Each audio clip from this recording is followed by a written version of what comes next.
ఒక్కసారి కొమ్మూరి గోల్డ్ కి కాల్ చేయండి. తాకట్లో ఉన్న మీ బంగారాన్ని విడిపించి మార్కెట్ ప్రైస్ కి వాళ్ళు కొనుక్కుని మిగతా డబ్బులు మీకు ఇచ్చేస్తారు. బ్రేకింగ్ న్యూస్ చూస్తున్నాం మనం టీవీ స్క్రీన్ పై. ప్రియుడిని పెళ్లాడిన తర్వాత మోనాలిసాను కొందరు సోషల్ మీడియా వేదికగా విమర్శించారు. దానిపై ఆ అమ్మాయి ఒక వీడియో కూడా రిలీజ్ చేసింది. తాజాగా మరో ట్విస్ట్ ఏంటంటే మోనాలిసా మైనర్ అంటూ ప్రచారం సాగింది. ఈ మ్యారేజ్ చెల్లదంటూ విశ్వ హిందూ పరిషత్ కేరళ విభాగం సైతం పోలీసులకు ఫిర్యాదు చేసింది. దీనిపై నేషనల్ కమిషన్ ఫర్ ట్రైబ్స్ విచారించింది. వారి ఇన్వెస్టిగేషన్లో ఆమె మైనర్ అని తేలడంతో ఫర్మాన్ ఖాన్ పై పోక్సో కేసు నమోదైంది. మోనాలిసా వయసు 18 ఏళ్ల కంటే తక్కువేనని, సరిగ్గా పెళ్లి టైంకి 16 ఏళ్ల 2 నెలల 12 రోజులని ఆమె వయసని, సో మైనర్ అని ఆమె ఆధారాలతో సహా తేలింది. ఈ క్రమంలో మధ్యప్రదేశ్లోని మహేశ్వర్ పోలీసులు అతనిపై కేసు నమోదు చేశారు. సో మరి దీనిపై ఈ కపుల్ ఎలా రియాక్ట్ అవుతారో తెలియాల్సి ఉంది. వాస్తవానికి కుంభమేళాలో పూసలు రుద్రాక్షలు అమ్ముతూ తన లుక్తో ఒక్కసారిగా సోషల్ మీడియాలో ఫేమస్ అయిపోయారు మోనాలిసా. ఆ తర్వాత ఆమె సినిమా ఛాన్సులు సైతం దక్కించుకున్నారు. మార్చి 11న అరుమానూర్ శ్రీ నైనార్ ఆలయంలో తన ప్రియుడు ఫర్మాన్ ఖాన్ను వివాహం చేసుకుంది. అంగరంగ వైభవంగా కాకపోయినా ఒక రిజిస్టర్ ఆఫీస్కి వెళ్ళి తన దగ్గర ఉన్నటువంటి ఒక ఫేక్ డాక్యుమెంట్స్ ఆ అమ్మాయి చిత్రీకరించి వాటిని ఎలాంటి ఇబ్బంది లేకుండా ఫర్మాన్ ఖాన్ అనే అబ్బాయిని హిందూ సాంప్రదాయం ప్రకారం పెళ్లి చేసుకుంది. అండ్ ముస్లిం సాంప్రదాయం ప్రకారం కూడా నిక్కా చేసుకుంది. సరే, ఓకే, ఫైన్. సాంప్రదాయాలు అవన్నీ సెన్సిటివ్ ఇష్యూస్ కొంచెం పక్కన పెట్టేద్దాం. సో పెద్దలు ఆమెకు ఫేస్బుక్ ద్వారా మనోడు పరిచయం. పెద్దలు అంగీకరించలేదు. సో ఆ మణిపూర్ అనే సినిమాకు షూటింగ్ కోసం కేరళ వచ్చిన మోనాలిసా పోలీసును ఆశ్రయించి మరి ప్రియుడిని పెళ్ళాడింది. ఎందుకు? ఒకవేళ మళ్ళీ ఎక్కడ ఎవరన్నా వచ్చి ఆ షూటింగ్ స్పాట్లో ఉన్నవాళ్ళు వాళ్ళ అమ్మ నాన్నకి ఫోన్ చేసి, లేదండి పలానా మీ అమ్మాయి మోనాలిసా ఇక్కడ ఫర్మాన్ ఖాన్ అనే అబ్బాయిని పెళ్లి చేసుకుంటుందని చెప్పి ఎవరన్నా హడావుడి చేస్తారని చెప్పి ఈ అమ్మాయి వెంటనే ఏం చేస్తుంది, కేరళలోని ఆ యొక్క అంటే సో కాల్డ్ సెలబ్రిటీ కదా ఇప్పుడు మరి మొన్నటిదాకా పూసలు అమ్మింది ఆ కుంభమేళాలో. ఇప్పుడు ఒకసారి బయటకు రాగానే తను ఒక పెద్ద సెలబ్రిటీ, ఒక ఇన్ఫ్లుయెన్సర్, ఇంకా చాలా వస్తాయి. బేసిక్గా ఒకసారి వ్యూవర్షిప్ వచ్చిందంటే ప్రతి ఒక్కళ్ళు ఇన్ఫ్లుయెన్సర్లు అయిపోతారు. ఇన్స్టాగ్రామ్లో తెలిసిందే మనకి. ఒక గట్టిగా ఒక 1 lakh లేకపోతే ఒక 10 లక్షలు వ్యూ వచ్చినాయి అనుకోండి, వాళ్ళు ఇన్ఫ్లుయెన్సర్. ఇంకా వాళ్ళు యాడ్లు చేస్తూ ఉంటారు. వాళ్ళు చేయనివి లేవు బేసిక్గా, అట్లా ఉంటుంది. సో అంటే ఇవాళ ఉన్న జనరేషన్లో ఇలాంటి నేపథ్యంలో ఆ అమ్మాయికి మణిపూర్ ఫైల్స్కి సంబంధించిన సినిమాలో కేరళలో షూటింగ్ చేస్తున్నారు. ఆ అబ్బాయిని ఎలాగైనా సరే పెళ్లి చేసుకోవాలని ఫిక్స్ అయిపోయింది. అంతా ప్రీ ప్లాన్డ్గా వాడు కూడా ఆ షూటింగ్ టైంకే పెళ్లి చేసుకుంటారు. ఎందుకంటే దూరంగా ఉన్నారు. వీళ్ళదేమో మధ్యప్రదేశ్, వీళ్ళదేమో కేరళ. సో ఇంట్లో చెప్పింది, ఇట్లా వెళ్తున్నాను, నాకు ఒక సినిమా షూట్ ఉంది, దానికోసం వెళ్తున్నా అని చెప్పింది. ఇంట్లో వాళ్ళని కన్విన్స్ చేసింది, పంపించారు. బాగానే ఉంది. ఎందుకంటే ఇంతకుముందు ఫేమస్ అవ్వకముందు కుంభమేళాకు కూడా వెళ్ళేటప్పుడు పూసలు అమ్మొస్తాను నాన్న అని చెప్తే, ఓకే అమ్మ వెళ్ళేసినా అని చెప్పారు. సరే, ఒక అమ్మాయిగా ఆడపిల్లగా వాళ్ళ కూతుర్ని ఆ తల్లిదండ్రులు ఇద్దరు నమ్మారు. అంటే మా కూతురు మాకు తెలియకుండా ఏం చేయదు, ఎలాంటి మమ్మల్ని మా పరువు తీసే పని ఎలాంటి చేయదు. సో అలాంటి అమ్మాయి ఉన్నందుకు మనం నిజంగా గర్వపడాలి. మనం కుంభమేళా పంపించాం, పూసలమ్మి మనల్ని ఈ స్థాయి పెట్టింది. సరే, ఇప్పుడు మళ్ళీ మనం సినిమా కోసం పంపిస్తే మనల్ని నిజంగా ఒక స్థాయికి తీసుకెళ్ళిద్ది. మన కూతురు మీద మనకు నమ్మకం ఉంది. బేసిక్గా ఏ ఆడపిల్ల మీదైనా తన తల్లిదండ్రులకు అపారమైన నమ్మకం ఉంటుంది. సో అలాంటి సిచ్యువేషన్లో సో అందరిలాగే వీళ్ళు కూడా నమ్మారు. కానీ నమ్మిన తర్వాత ఏమైంది, ఈ అమ్మాయి నేను ప్రేమ అన్నాను, నాకు కొవ్వెక్కింది, నాకు చిర్రెత్తిందని చెప్పి వాడిని తీసుకెళ్ళి అక్కడ పోలీస్ స్టేషన్లో పెట్టుకుంది. ఇప్పుడు కట్ చేస్తే తర్వాత వీళ్ళ అమ్మ వాళ్ళు లవ్ జిహాద్ అని చెప్పారు. అది ఎట్లా చెప్తారు లవ్ జిహాద్?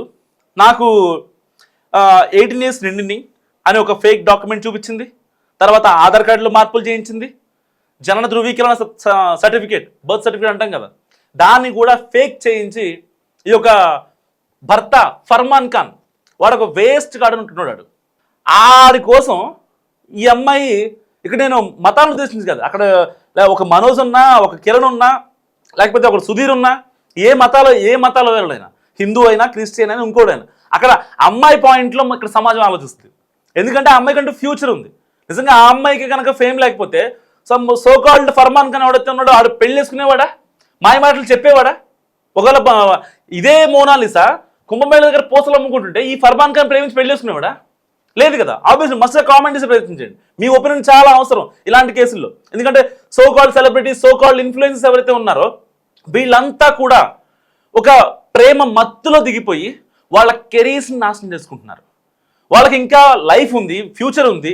అమ్మ, నాన్న, అక్క, చెల్లి, రేపొద్దున భార్య, భర్త, పిల్లలు, అత్తగారు, మామగారు, అమ్మ, నాన్న, ఇలాంటి రిలేషన్స్, ఒక ఒక మంచి ఫ్యామిలీ, ఒక మంచి ఎన్విరాన్మెంట్, మంచి పిల్లలు, వాళ్ళ భవిష్యత్తులు, ఇది కదా ఫ్యామిలీ అంటే. ఎంతవరకు ఒక అమ్మాయిని మోసం చేసాం, లేకపోతే ఒక అమ్మాయిని శారీరకంగా వాడుకున్నాం, ఆ అమ్మాయిని ఇబ్బంది పెట్టేశాం, సో అయిపోయింది. ఆ అమ్మాయిని అనుభవించాను, ఒక రోజు కావాలనుకున్నా, ఒక రోజు వచ్చింది, అయిపోయింది. అక్కడతోనే ఉంటారు. ఇంకా ఈ జనరేషన్ అలాగే ఉంది. బేసిక్గా జరుగుతున్న ప్రతి క్రైమ్ వెనుక ఇలాంటి ఒక అమ్మాయిని అనుభవించాలి, ఆ అమ్మాయిని ఎలాగైనా సరే ఆ అమ్మాయితో ఒకరోజు పడుకోవాలి, బెడ్ షేర్ చేసుకోవాలి. సో దానికి డేటింగ్ కావచ్చు, ఇంకోటి కావచ్చు.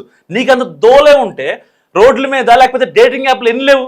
బంగారం లాంటి మోనాలిస్ అని మాయ మాటలు చెప్పి కన్విన్స్ చేసుకోవాల్సిన అవసరం ఏమొచ్చింది వీడికి, ఫర్మాన్ ఖాన్కి? నిజంగా ఫర్మాన్ ఖాన్ నిజంగా ప్రేమించాడా, మోసం చేశాడా?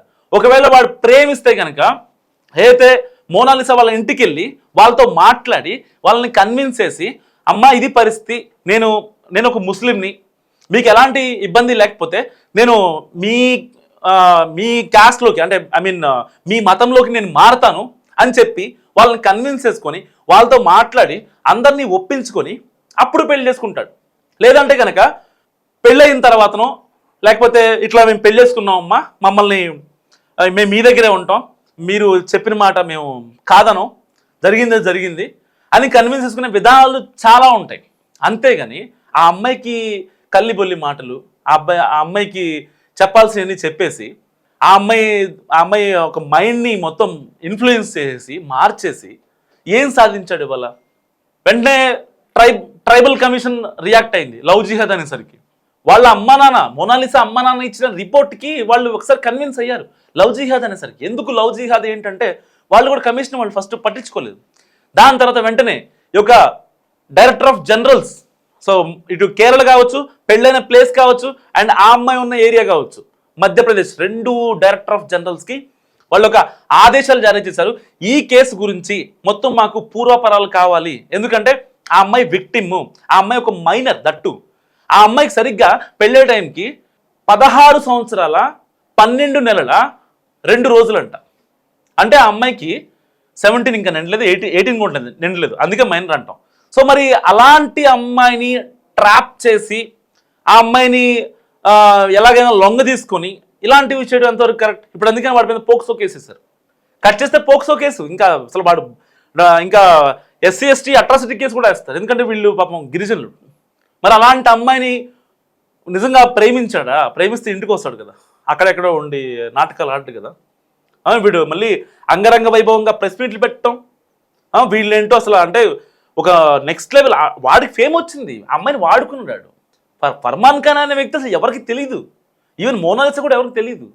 కుంభమేళతో అమ్మాయి మంచి ఫేమ్ తెచ్చుకుంది. దాని తర్వాత ఆ అమ్మాయి ఫేమ్ భర్త అని చెప్పి ఫర్మాన్ ఖాన్ పేరు తెచ్చుకున్నాడు. ఇంతకుముందు కనీసం గూగుల్లో కొడితే వాడి పేరు కూడా వచ్చేది కాదు. ఇప్పుడు ఫర్మాన్ ఖాన్ కొడితే మోనాలిసా భర్త అని చెప్తుంది ఏఐ కూడా తెలిసిపోయింది అనమాట, ఆర్టిఫిషియల్ ఇంటెలిజెన్స్. మరి ఇలా జరుగుతున్నాయి కొన్ని కథలు.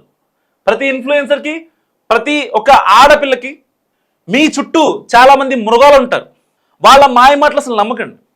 ఫస్ట్ ఇంట్లో వాళ్ళు ఎవరు అవునన్నా ఎవరు కాదన్నా, మీ ఇంట్లో మీ అమ్మ మీ నాన్న వాళ్ళు లేకపోతే, వాళ్ళు ఒకళ్ళు చనిపోతే, దాని తర్వాత మీ తోడబుట్టిన వాళ్ళు, మీ అక్క కావచ్చు, మీ అన్న కావచ్చు, చెల్లి కావచ్చు, తమ్ముడు కావచ్చు, వీళ్ళే మీ లోకం.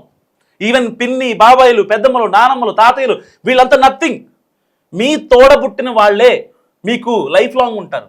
మిమ్మల్ని కన్న వాళ్ళే మీతో పాటు లైఫ్ లాంగ్ ఉంటారు. మీకు ఎలాంటి కష్టం వచ్చినా చూసుకుంటారు, నష్టం వస్తే భరిస్తారు, లాభాలు వస్తే హ్యాపీగా ఫీల్ అవుతారు. వాళ్ళు యాక్సెప్ట్, వాళ్ళు షేర్ ఎక్స్పెక్ట్ చేయరు మీ దగ్గర నుంచి. మీరు బాగుండాలని కోరుకుంటారు, మీకు ఒక సొంత ఇల్లు ఉండాలని కోరుకుంటారు. సేమ్ సినారియో మోనాలిసా కేసులో కూడా జరిగింది. వాళ్ళ అమ్మా నాన్న మోనాలిసా అంత హ్యాపీగా ఉండాలని ఆ రోజున ఒక డైరెక్టర్ ఇంటికి వచ్చి డబ్బులు ఇస్తాము అని చెప్పినా కూడా, డబ్బులు వద్దండి షూటింగ్ అయిన తర్వాత ఇవ్వండి అని చెప్పి వాళ్ళ యొక్క విశ్వసనీయతని చాటారు నిజంగా.